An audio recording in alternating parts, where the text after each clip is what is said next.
And what comes next?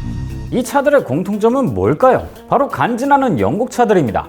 우아함과 럭셔리의 끝판왕으로 불리고 있죠. 자, 그런데 이 중 영국 기업이 소유한 브랜드는 단 한 개도 없습니다. 벤틀리는 폭스바겐, 롤스로이스와 미니는 BMW, 제규어와 랜드로버는 인도의 타타모터스, 로버와 MG는 중국의 상하이 자동차, 로터스는 지리자동차 소속이거든요. 에스턴 마틴? 이게 그나마 남아있는 것 같지만은 이것도 캐나다 출신의 사업가인 로렌스 스트롤의 소유입니다. 도대체 세계 럭셔리 자동차 시장을 평정했던 영국 차들은 왜 전부 외국 기업에 넘어간 걸까요? 이건 단순한 경영 실패였을까요? 아니면 더 복잡한 뭔가가 있었던 걸까요?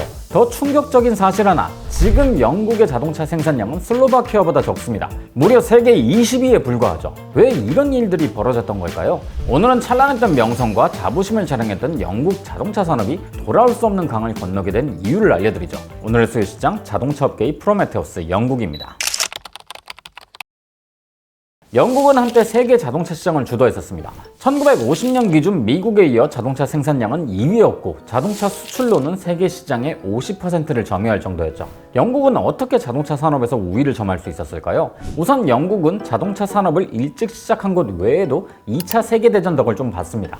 전쟁 때문에 유럽 대륙의 자동차 산업이 완전히 망가졌었기 때문이죠. 심지어 2차 대전 직후에는 서독의 관리를 위해서 영국의 기업인들이 독일의 폭스바겐과 BMW 공장을 둘러본 후에 기술과 디자인을 도입하면서 영국차는 더 큰 발전을 이뤘던 거예요. 또한 영국에는 실용성을 넘어서서 스포티한 자동차들이 많았는데 이걸 또 미국인들이 좋아했습니다.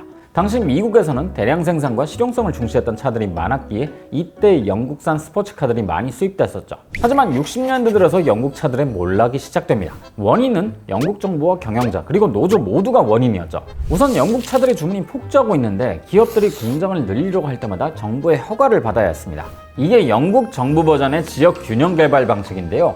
낙후된 지역에만 공장을 지어서 지역 개발을 추진하길 바랬던 거죠. 결국 공장을 지으려면 낙후되고 실업률이 높은 곳이 우선순위였던 거예요. 원래 공장과 산업이 들어서려면 그 지역만이 가진 유리한 특성이 있어야 하는데 지역의 낙후성이 우선순위니까 공장 설립과 생산이 비효율적일 수밖에 없었습니다. 심지어 공장들이 너무 분산되어 있어서 비용이나 효율에도 악영향을 미쳤고요. 폭스바겐은 볼프스부르크, BMW는 뮌헨의 공장을 집중시킨 것과 비교하면 정반대로 갔던 거죠. 이게 얼마나 비효율적이었냐면 포드가 한 개 공장에서 연간 50만 대 찍어낼 때 BMC는 12개가 넘는 공장에서 32만 대를 생산했을 정도였어요.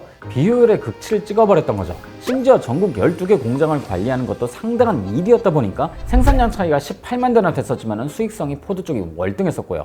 경영도 엉망이었습니다. 미국 자동차 산업은 전후 잘 교육된 대졸 인력들을 통해서 제품 기획과 디자인, 재무, 마케팅에 많은 힘을 쏟았고 이들이 자동차의 개발 방식을 바꿨습니다. 덕분에 다양하고 세련된 차들을 많이 생산할 수 있었죠. 하지만 영국 자동차 산업은 정반대로 갔었습니다. 영국 자동차 기업의 소유주와 경영진들은 귀족이거나 귀족 지인들이 많았었습니다. 그래서 의사결정에 비전문가의 입김이 크게 들어갔던 거죠. 직원들이 아무리 좋은 전략을 가져와도 귀족 출신의 경영진들이 이걸 무시하거나 본인들이 원하는 대로만 해버리니까 경영난이 발생할 수밖에 없었던 거예요. 대표적인 게 미니죠. 지금은 BMW 산하로 들어갔지만 이게 BMC에서 처음 출시했을 때는 한 대에 500파운드도 안 되는 싼 가격에 공간도 넓고 주행 능력도 좋아서 꽤 인기가 많았습니다. 경쟁 라인업이 폭스바겐의 비틀이었는데 그게 200파운드 가까이 더 비쌌던 걸 생각하면 엄청난 경쟁력이 있었던 거예요. 미니에 충격을 먹었던 포드에서는요, 원가 절감의 비밀을 밝히려고 미니를 분해했는데 충격적인 사실이 밝혀집니다. 사실 미니는 한 대 팔 때마다 30파운드씩 손해였던 거죠. 경영진들은 일단 많이 팔면 규모의 경제로 생산 단가를 낮출 수 있으니까 손해를 보더라도 괜찮다고 생각했던 거예요. 하지만 앞에서 언급했듯이 애초에 생산 효율이 낮았다 보니까 사실은 팔면 팔수록 재앙이었던 셈이죠.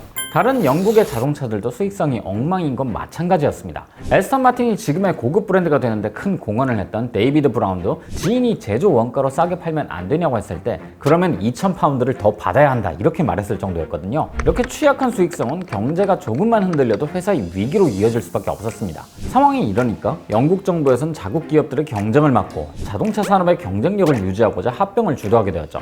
이 일을 계기로 나중에는 대부분의 영국계 브랜드가 BLMC에 속할 정도로 거대 기업이 됩니다. 하지만 합병이 만병통치약은 아니죠. 정부 주도의 합병이었고 경영자들이 전부 귀족들이다 보니 산하 브랜드 간의 견제가 심했고 제대로 된 통합도 이루어지지 않았습니다. 또한 브랜드마다 다른 생산 라인과 부품을 쓰고 공유도 안 되니까 비효율이 더 발생한 거죠. 합병을 통해서 형성되었다는 점은 GM과 같지만은 결정적인 차이는 바로 여기에서 나왔어요. GM의 전성기를 이끈 알프레드 슬로우는 브랜드 간의 차이를 명확하게 두고 생산 효율과 수익성을 향상시켰는데 영국은 정반대로 갔던 겁니다. 결국 70년대 들어 수익성은 개선되지 않고 손실만 발생하면서 신차 개발 주기는 늘어졌는데 신차라고 내놔도 디자인도 기술력도 후달려서 영국인들도 외면하는 차가 돼버렸죠. 거기다 영국 노조의 파업도 있었습니다. 60년대부터 파업은 날이 갈수록 거세졌고 이건 자동차 산업도 마찬가지였죠. 무능한 경영진들이 나중에 수요가 늘어나니까 일단 사람을 뽑아 이런 식으로 경영을 하다 보니 과잉 고용을 하게 되는데 문제는 여기서부터 시작됐습니다. 과잉 고용으로 경영이 악화되니까 이게 근로시간 단축과 해고를 불러왔고 이걸로 노조가 파업을 내서 공장 가동률이 떨어지니까 경영진들은 노조의 요구 조건을 관대하게 수용했었죠. 하지만 이로 인해 노조는 파업을 더 자주 했고 그로 인해 영국차의 품질은 갈수록 떨어지게 됩니다. 덕분에 영국차는 겉만 예쁘지 고장이 너무 작다는 말이 모든 라인업에서 나올 정도였죠. 심지어 당시 고급차였던 제규에서조차도요. 이러한 현상이 지속되니까 영국 정부는 자동차 산업과 고용을 지키기 위해서 BLMC 국유화를 선언했지만 갈수록 영국의 자동차 산업은 돈 먹는 하마만 되고 개선의 여지가 보이지 않게 됩니다. 그래서 해체를 결정하게 되죠. 84년에 제규어를 포도에 매각하는 것을 시작으로 레일랜드는 네덜란드 트럭 제조사 다프와 볼보 그룹으로 쪼개어져 팔렸습니다. 그나마 남은 브랜드는 영국 기업이라는 정체성이라도 유지하고자 브리티시 에어로스페이스에 매각했지만 여기서도 손실을 감당할 수 없어서 전부 쪼개어져 BMW, 타타, 상하이 자동차 등으로 팔리게 되었죠. 영국 자동차 산업의 몰락은 총체적입니다. 산업 발전을 저해할 정도의 정부 개입, 너무나도 무능했던 기업들의 수장, 그리고 노조의 잦은 파업과 태업이 완벽한 시계 태엽 마냥 맞물렸던 결과죠. 더 크게 보면 영국 자동차의 전성기는 다른 나라들의 자동차 산업이 초토화된 잠깐 동안에 불과할 뿐이기도 합니다. 독일은 2차 대전 종전 11년 만에 영국의 생산량을 추월했고 일본도 이미 70년대에 영국 자동차 생산량을 넘어섰죠. 그렇게 어쩌면 영국 자동차 산업이 가진 태생적인 한계라고도 볼 수 있는 거고요. 물론 영국 자동차는 여전히 럭셔리어 모터스포츠 부분에서 명성을 유지하고 있습니다. 모터스포츠의 정점인 F1에서도 페라리의 이탈리아, 메르세데스의 독일과 더불어서 영국이 중심지니까요. 어쩌면 영국 자동차에서 남은 건 바로 이런 이미지니까 그나마 이걸 활용하면 가능성이 있지 않을까 싶네요. 영국차 화이팅입니다.